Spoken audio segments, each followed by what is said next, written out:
Alright, guys. So, this is on tools from Appendix 3. Once you start homesteading, you will suddenly look around and find dozens of projects that need doing yesterday. Yeah, pretty much how it is. If you're anything like me, you will suddenly find yourself faced with a shortage of the proper tools. Yeah. After a few months, I managed to put together a collection that ensures that no matter the project, I will have all the tools at hand to make short work of it. Here's my list of tools that every homesteader needs, not including hoes, shovels, and rakes. Those should be obvious. Because it's the girls' first Thanksgiving without their mom. First one, a good hammer. A good claw hammer is the Swiss Army knife of tools.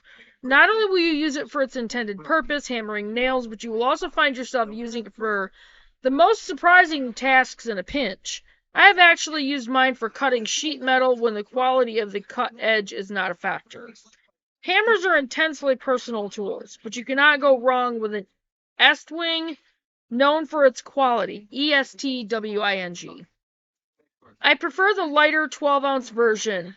It helps prevent fatigue compared to a heavier 16-ounce hammer. I'll have to look into that one.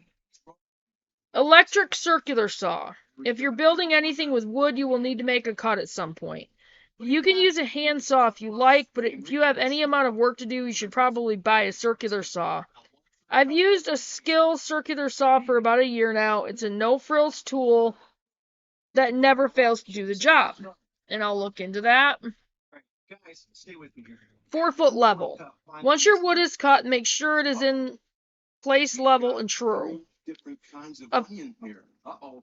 A 4-foot long level will work for just about any project you have, and the extra length will come in handy. It's better to have a level that's longer than you need than one that's too short. There's one from Stanley that's a good option and worth the money, but just about any level with a spirit bubble will do the trick. I'll have to look into like a bigger one. 30-foot tape measure.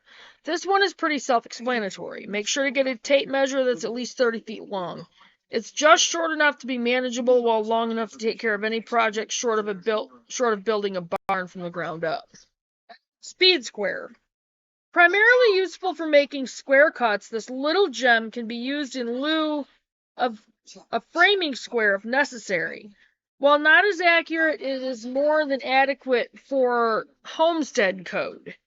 I've discovered that chickens don't seem to mind if the coop is not perfectly square.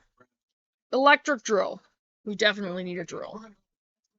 While they may not be as convenient as their cordless brethren, an electric drill that may require the use of an extension cord will never leave you with a screw halfway screwed in some really dense wood while you wait for a battery to recharge. Black & Decker makes a good drill.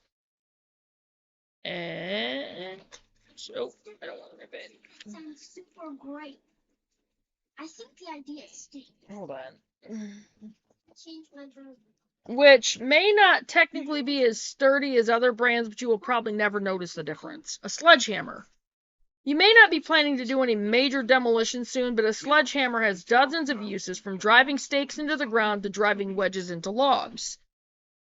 I find the 2-pound weight to be just the right size, heavy enough to handle most jobs, but light enough for just about anyone to handle. Estwing makes a great one. A staple gun. Sometimes pounding nails into light wood to hold even lighter wire is not worth the effort. A staple gun... DJ, you're right. Guys, we can do this. I'm gonna make that stuff. Means you will never tear strips of wood apart to hold chicken wire in place again.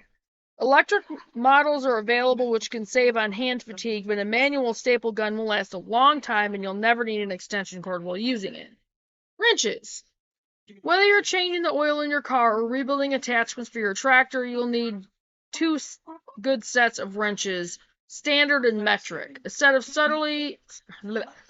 stubby wrenches by Craftsman will last longer than you will and will get into some tight spaces in the process.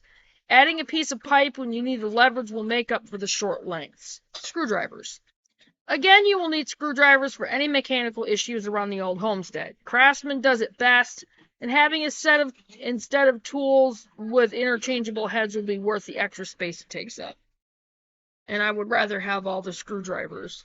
There's no such thing as a complete list of tools required for any job, but it's definitely a good start. You have these items, there's probably no job on the homestead that you can't tackle. And that was it on tools, and I'll go ahead and get this up there, and I will see you guys in a little bit on the next one. Bye, guys.